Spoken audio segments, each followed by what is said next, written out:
Sejam todos bem-vindos ao canal Escola Dominical Brasil. Meu nome é Vanderlei Claudiano e ainda assim falando sobre o jejum, a irmã aqui Isabel Rezende RJ, né? RJ que eu acho que é do Rio de Janeiro, que ela deve ser. A Isabel Rezende, ela escreveu: Vou jejuar mais vezes para meu filho acorde e volte para a igreja. Eu creio. Irmã Isabel, que Deus ele honre a tua fé, que aceite esse sacrifício de jejum que você vai fazer para que ajudar o seu filho a voltar para a igreja. Bom, eu também creio. Isso me fez lembrar no livro de Mórmon, quando Alma, o pai, orou muitas vezes para que o seu filho pudesse voltar para o caminho do Senhor, né? E aí, então, um anjo apareceu a ele e falou para ele que estava ouvindo a oração do pai dele, que estava vindo em resposta à oração. Então é muito válido, né? Deus ele não tira o arbítrio de ninguém, mas é muito válido nós orarmos pelos nossos filhos, orarmos por pessoas que nós queremos ajudar. Então que Deus ele honre a sua fé, honre o jejum que você vai continuar fazendo aí para trazer o seu filho de volta para o Evangelho. Obrigado por compartilhar aqui. Bom, quem quiser orar aí pela irmã Isabel Rezende, para que Deus ouça a oração e o jejum dela, podem orar também. Eu vou incluir a irmã no minha oração aqui, tá bom? Obrigado por sua mensagem. E também vou mandar um forte abraço aqui para um casal aqui. Quem escreveu aqui ó, foi o José Duarte, né? Na verdade, ele entrou no CTM com a esposa dele, que lindo, né? Agora são Elder Duarte e Sister Duarte, estão na missão. Eles entraram ontem no CTM e terça-feira eles vão chegar na missão. A missão que eles vão é Missão Porto Alegre Norte. E também comentaram que de lá eles vão continuar fazendo o estudo aqui com a gente, né? E também muitas pessoas que eles vão conhecer e ajudar, acredito que eles vão poder compartilhar essa mensagem, pedir para as pessoas acompanhar para ter o estudo diário das Escrituras. Bom, muito obrigado pela sua mensagem também. Parabéns aí pela decisão de seguir ao Senhor e estar fazendo aí a missão junto com a sua esposa. Bom, na mensagem do Vem Segue-me, durante 5 semanas agora a gente vai estudar o livro de Isaías. O livro de Isaías é imensamente rico, tá bom? Por mais que a gente queira abordar todos os temas aqui, a gente vai discutir um pouquinho a cada dia aqui, né? Aprender um pouquinho de cada coisa. Pegar o assunto mais importante e ir compartilhando aqui, né? Mas o livro todo ele é riquíssimo, eu estou muito feliz que vai ser 5 semanas, tá bom? A gente estudando o livro de Isaías. O livro de Isaías ele é fantástico. Eu lembro quando eu estava lendo o livro de Mórmon e o Nefe, né, o profeta Nefe falou que o livro de Isaías é de fácil compreensão, né?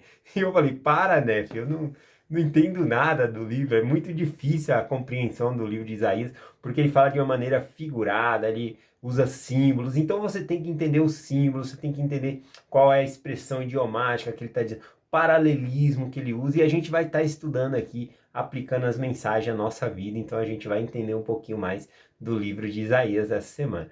Mas quando eu ouvi a Nefe falar, né, que era de fácil compreensão, eu falava, para Nefe, não é não, eu não acreditar. Também, o livro de Isaías, mencionado por Jesus Cristo no livro de Mórmon, ele falou que nós devemos examinar as palavras de Isaías, porque ela é muito rica para a nossa época, porque fala sobre a casa de Israel, que nós pertencemos à casa de Israel, fala dos gentios e também fala do milênio, fala como nós devemos nos preparar para o milênio, para a segunda vinda de Jesus Cristo. Então isso torna o livro muito importante e é o livro que Jesus Cristo disse que nós devemos estudar, né, com ênfase e entender essas palavras. Então vamos lá para o estudo de hoje aqui. Eu vou compartilhar com vocês, começando aqui, a gente tem uma designação do capítulo 1 de Isaías até o capítulo 12.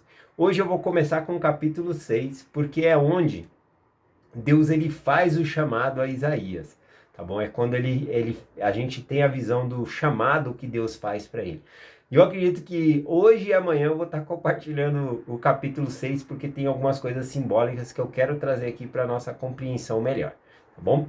Então vamos lá, aqui no capítulo 6, o versículo 5, né, diz aqui, o que está acontecendo aqui, o contexto histórico? Isaías, ele vê o trono de Deus, ele vê Deus em seu trono ali, né? E aí ele começa a falar qual é a sensação, o que ele sentiu quando ele teve essa grande visão e ele viu Deus no seu trono, tá bom? Então aqui no Isaías 6, versículo 5, ele diz assim, e então disse eu, ai de mim, pois estou perdido, porquanto sou um homem de lábios impuros e habito no meio de um povo de impuros lábios.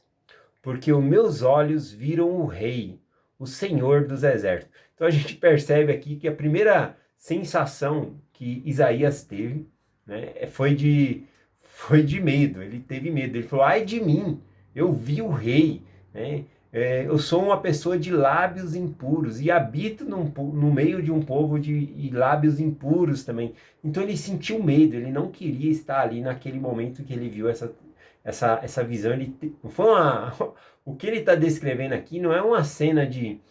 apesar dele falar da glória, né, a gente vai estudar isso amanhã, mas ele tem medo dessa glória, ele não quer, é um lugar que ele está desconfortável. Tá bom? Isso por quê? Por causa do pecado dele.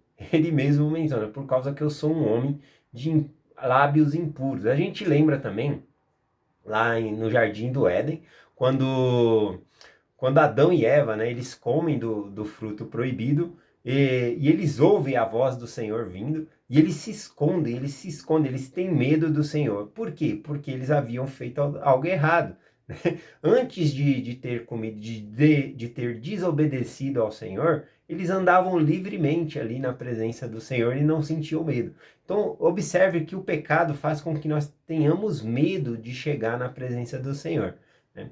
Nós temos um episódio também de Jesus Cristo no ministério dele, quando ele vai chamar Pedro, né, para seguir ele, mas antes ele pede para que eles façam uma pesca. É uma pesca milagrosa. Ele fala: lança a rede, né? E vai achar preço. E eles jogam e vem um monte de peixe. Eles têm que chamar 2 barcos ali para quase ir na pique, quase afundando o barco de tanto peixe que estava colocando dentro dos barcos ali. Então, nesse momento, né, Pedro ele chega até Jesus Cristo. Vou até pegar o versículo aqui, ó. Ele vem até Jesus Cristo lá em Lucas capítulo 5, versículo 8. E Simão Pedro, vendo isto, prostrou-se aos pés de Jesus, dizendo: Senhor, ausenta-te de mim, que sou homem pecador. Então ele, sabendo que estava na presença de um homem santo ali, ele falou: Senhor, se afasta de mim, eu sou um homem pecador, eu não mereço estar na sua presença. Então nós, quando nós identificamos o nosso pecado, nós não queremos estar na presença de Deus, na verdade, né? E embora algumas pessoas não identifiquem-se como uma pessoa pecadora, ou grande pecador, ou poucos pecados que tem, quando entrar na presença de Deus, vai ser como estar nu, né? Deus vai ver tudo e nós vamos ver a nós mesmos. Então a gente vai sentir esse medo, sim. E é essa sensação aqui que Isaías passa. Ele tem esse medo do Senhor aqui nessa parte aqui. Mas vamos continuar. Ainda que tenha esse medo, o versículo 6, ele diz assim, ó: porém, esse porém é muito bom, porque ele estava com medo. Porém, olha o que aconteceu que tirou esse medo dele. Versículo 6. Porém, um dos serafins voou para mim, trazendo na mão uma brasa viva, que tomara do altar com uma tenaz. Então, eu vou explicar um pouquinho mais sobre esses simbolismos amanhã, mas o próprio anjo que estava na presença do Senhor ali, o serafim, ele pegou uma brasa viva do altar do Senhor, né? Então aqui, Isaías, ele viu Deus, ele sentiu medo, e ele vai ser perdoado dos pecados dele, só que aqui ele está falando numa linguagem simbólica. O que é a brasa viva, né? A brasa viva, ele está falando aqui do tabernáculo, né? Do tabernáculo, da brasa viva. Bom, na época aqui, na verdade, de Isaías, já não tinha mais o tabernáculo, né? Foi construído o templo de Salomão. Então é dentro do templo ali, tinha um incensário, e esse incensário ficava queimando incenso com a brasa viva ali, e a fumaça, né, desse incensário significava as orações dos santos que sobem a Deus, e é essa brasa que ele está falando que o anjo pegou. Ele pegou com a tenaz. O que é uma tenaz? Uma tenaz é uma pinça, né? Uma pinça de pegar a brasa está quente, então ele pega ali com aquela pinça ali, e com aquela pinça ele trouxe a brasa e tocou nos lábios dele, é o que está compartilhando. Então ele está falando de uma maneira simbólica aqui, amanhã eu posso estar explicando um pouquinho mais sobre isso aqui, né? Então ele disse: porém um dos serafins voou para mim, trazendo na mão uma brasa viva, e que tomara do altar com uma tenaz. E com ela tocou a minha boca, e disse: eis que isso tocou os teus lábios. Assim já tirou de ti a tua culpa, que está espiado o teu pecado. Olha só, muito importante a gente identificar os nossos pecados, que nem Isaías identificou. Olha, o pecado está na minha boca. Eu sou um homem de lábios impuros. E onde que a brasa viva tocou, agiu justamente onde o pecado que ele havia confessado, que ele via na presença de Deus. Então a brasa tocou, tá bom? Então aqui tem o simbolismo da expiação de Jesus Cristo, porque só a expiação de Jesus Cristo realmente perdoa os pecados. A brasa viva também tem o simbolismo ali do fogo do Espírito Santo. O fogo do Espírito Santo, ele nos purifica, nos faz nos torna de tal maneira que nós não queremos mais errar. Tá bom? Então tem esse simbolismo aqui. Cristo, ele lavou ele dos seus pecados e o Espírito Santo fez com que ele se tornasse santo, não desejasse mais pecar. Então é muito importante esse simbolismo aqui. Agora olha só, ele não queria estar na presença de Deus. Após ter acontecido ele do pecado dele ser perdoado, agora não, agora ele já estava na presença de Deus ali e ele não estava com medo mais de Deus. E olha só o que acontece logo após ele ter recebido o perdão de seus pecados. Versículo 8 agora. Versículo 8 diz assim. Deixa eu pegar aqui aqui. Isaías 6, versículo 8. Depois disso ouvi uma voz do Senhor que dizia: A quem enviarei? A quem há de ir por nós? Então disse eu: Eis-me aqui, envia-me a mim. Olha só que lindo isso. Quando ele estava cheio de pecado, ele não queria estar na presença do Senhor, né? E tinha um trabalho para fazer ali, né? Havia um trabalho de pregação do Evangelho, tinha que fazer um trabalho ali para ajudar as pessoas. Porém, ele estava com medo do Senhor, ele queria fugir da presença do Senhor, ele estava desconfortável naquele local. Mas após o pecado dele ser perdoado, quando ele ouve a voz do Senhor ali, dizendo... a quem enviarei para pregar esse povo, ele se voluntariou, né? Automaticamente ele disse: eis-me aqui, envia-me, né? Então olha só que interessante, em gratidão pelo que o Senhor fez por ele, então ele pega e se oferece para fazer esse trabalho. E é isso que nós fazemos, né? Em gratidão a Deus, o que ele faz por nós, em gratidão à expiação de Jesus Cristo, nós aceitamos chamados na igreja. A gente tem pessoas que faz missão, como aí o meu amigo, né? O Elder Duarte e a Sister Duarte, né? Agora estão na missão. É em gratidão pelo que Deus fez por nós, né? É um trabalho voluntário, é um trabalho que a gente faz de bom coração.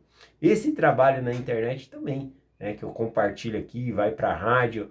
Esse trabalho também é em gratidão a tudo que Deus me faz. Eu não posso ficar quieto, eu tenho que compartilhar.